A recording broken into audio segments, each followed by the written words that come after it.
어제 장기채 금리가 2년물에 비해 큰 폭으로 상승했습니다. 제가 투자하고 있는 TMF는 4% 이상 하락이 나왔는데요. TMF가 이렇게 크게 하락한 이유는 크게 두 가지로 나눠볼 수 있을 것 같습니다. 첫 번째로는 지표입니다.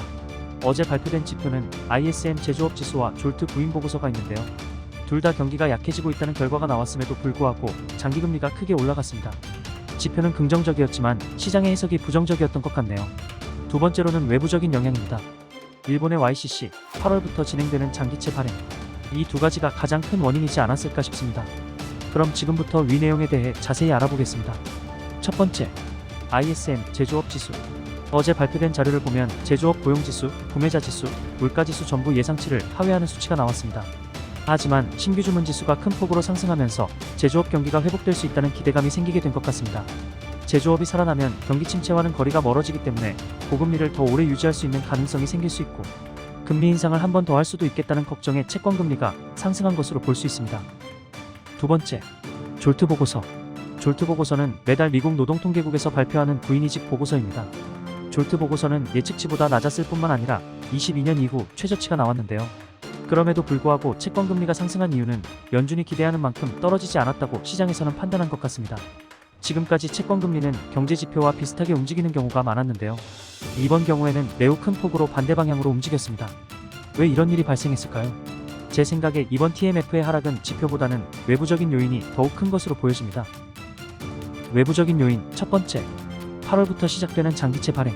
이전 영상에서 말씀드렸듯 월가에서는 8월부터 장기채 발행이 시작된다고 보고 있다고 합니다. 장기채가 발행되면 응찰률에 따라 금리가 결정되는데 현재 응찰률이 높지 않을 것으로 보고 있기 때문에 장기채 금리가 더 상승할 거라고 판단한 것 같습니다. 두 번째, 일본 장기채 금리의 상승. YCC 정책 변경 이후 당일에는 생각보다 큰 움직임이 나타나지 않았는데요.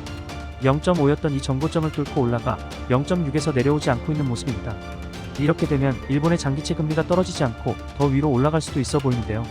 다행히 일본에서 빠르게 국채 매입을 하면서 급한 불은 끈 것 같은데 앞으로 더 지켜봐야겠네요. 어쨌든 일본은 현재 미국 국채 1위 보유국인데 이렇게 된다면 미국 국채에 대한 매력이 상당히 떨어질 수밖에 없겠죠. 장기채 발행을 앞두고 있는 현 시점에서 이는 상당한 악재로 작용할 수 있습니다. 자세한 내용은 이전 YCC 영상을 참고해 주시기 바랍니다. 이번 영상의 결론입니다. 생각보다 긴 싸움이 될 수도 있을 것 같습니다. 만약 제조업이 살아나고 고용이 꺾이지 않는다면 한 번 더 금리 인상이 나올 수도 있을 것이고 장기채 응찰률에 따라 장기채 금리도 더 높아질 수도 있을 것 같네요. 하지만 장기채 금리의 과도한 상승은 미국의 리스크를 앞당기는 거라고 볼 수 있습니다. 단기적으로는 힘들 수 있지만 더 빨리 결과를 받아볼 수도 있죠. 저는 10년물 금리 4.1 돌파 시 한 번 더 매수에 들어갈 것이며 그 이후에는 잭슨홀 미팅 전까지 추매 없이 지켜볼 계획입니다. TMF에 투자하신 분들은 많이 힘드시겠지만 현재 금리 수준은 절대 잃지 않는 투자라는 생각은 변함없습니다.